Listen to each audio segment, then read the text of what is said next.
मित्र पक्षांची शिकार होणार आहे ही पक्की माहिती आहे असं त्यांनी म्हटलंय. त्यासोबत त्यांनी खराब प्रकरण हे असंच बाहेर आलं नाहीये तर ठरवून आणलं असं देखील ते ट्विटमध्ये म्हणतात. होय, मी स्वतः सुरुवातीला सांगितलेलं आहे, खरात बाबाचं प्रकरण साधं नाही आहे, त्याला राजकीय अंगल आहे. खरात बाबाच्या स्टेटमेंटमध्ये पोलिसांनी ज्या गोष्टी नमूद केलेल्या आहेत किंवा ज्या उगाळून घेतलेल्या आहेत त्या अत्यंत महत्त्वाच्या. जसे कोण किती मिनिटं बोललं, कोणाशी बोललं, ही अत्यंत गोपनीय माहिती असते. पण मुख्यमंत्री कार्यालयांच्या मदतीनं ती माहिती बाहेर आली.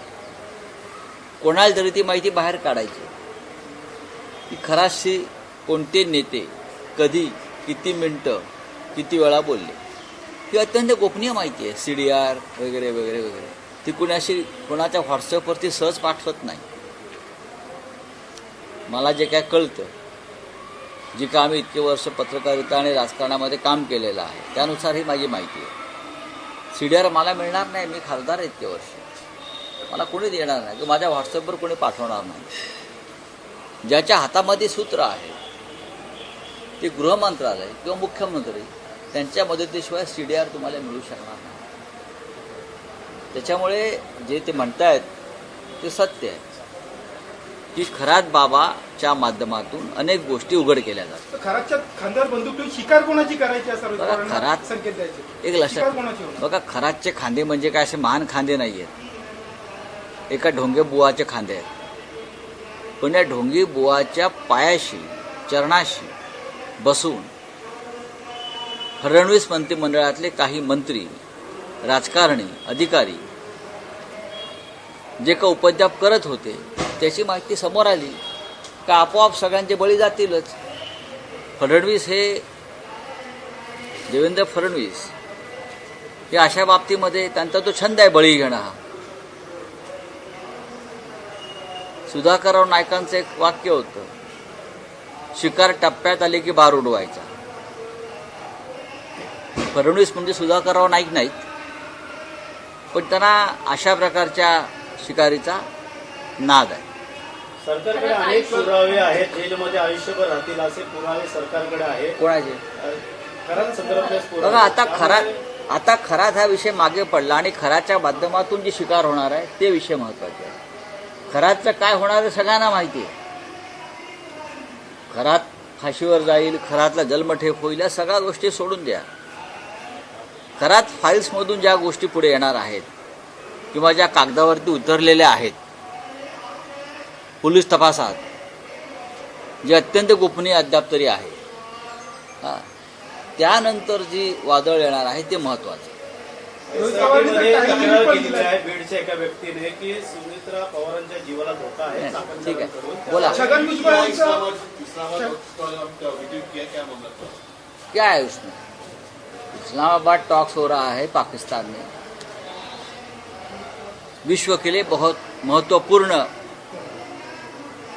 और पूरा विश्व जहां देख रहा है इस्लामाबाद में क्या हो रहा है. क्या युद्ध रुकेगा? क्या सीज फायर की अवधि बढ़ेगी? क्या समझौता होगा?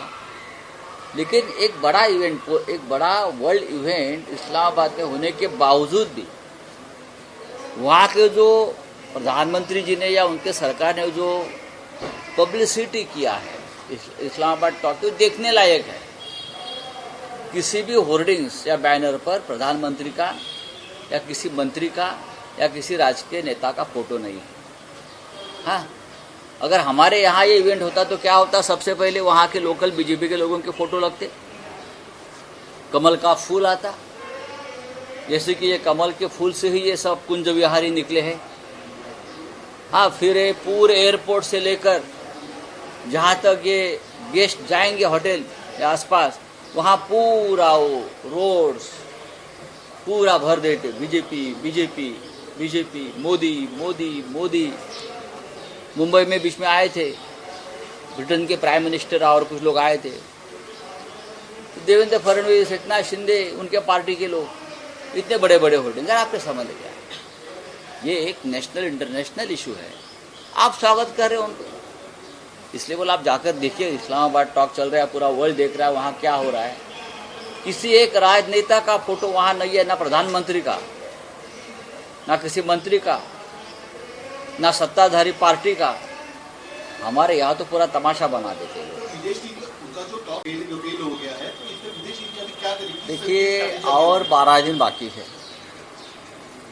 मुझे लगता है 2 वीक्स का सीज फायर का जो मुदत है, और 12 दिन 13 दिन बचे हैं ना, 10 दिन बचे हैं ना। मुझे ऐसा लगता है टॉक फेल नहीं होगा, ये बातचीत आगे चलती रहेगी और डेफिनेटली उससे कुछ ना कुछ हल निकलेगा। सर, अमित शाह का बदला ये बयान आया हुआ है, आप किस तरह से देखते हैं? क्या बदला अमित शाह ने कहा है, बदला लेंगे। किसका बदला लेंगे? किसका बदला लेंगे? आपके हाथ में आओ है क्या? जब तक आपके पास सत्ता है, ईडी सीबीआई है, पुलिस है, तब तक आप ये भाषा करते रहेंगे। ये कोई एक सभ्य गृह मंत्री की भाषा नहीं है। ये भाषा किसकी है? ये भाषा गुंडे की है। राहुल गांधी ने कहा है कि बीजेपी और आरएस संविधान को खतरा है सबसे बड़ा। इस बात आपको क्या कहना है? क्या कहेंगे? राहुल गांधी सच बोल रहे हैं ना। हम देख रहे हैं देश में क्या चल रहा है। जिस तरह से पश्चिम बंगाल में लाखों लोगों का वोटों का अधिकार खत्म कर दिया, ये संविधान को खतरा है। आप विशिष्ट जाति धर्म के लोगों को वोट नहीं करने देते, जो इस देश के अधिकृत नागरिक है। ये खतरा है, संविधान का खतरा है। संविधान के खिलाफ आप काम करने जा रहे हैं। रावसाहेब फडणवीस म्हणतात की पवारांचा आणि वारकरी विचारांचा काही संबंध नाही। ठीक आहे, तुमचा संबंध आहे ना। या देशामध्ये किंवा या जगामध्ये फक्त देवेंद्र फडणवीस आणि त्यांच्या लोकांचाच हिंदुत्वाशी संबंध आहे। बाकी सगळे लोक बाहेर जन्माला आले। फक्त भारतीय जनता पक्षाचे लोकच हिंदुस्थानात हिंदू म्हणून जन्माला आले असं त्यांना म्हणायचं आहे। बाकी आम्ही सगळे जे लोक आहोत, आम्ही सगळे ज्यांनी या महाराष्ट्रात हिंदुत्व रुजवलं आणि हिंदू म्हणून देवेंद्र फडणवीसांनाही जगायला शिकवलं बाळासाहेब ठाकरेंनी, ते आम्ही काही आता आमचं काय काम नाही।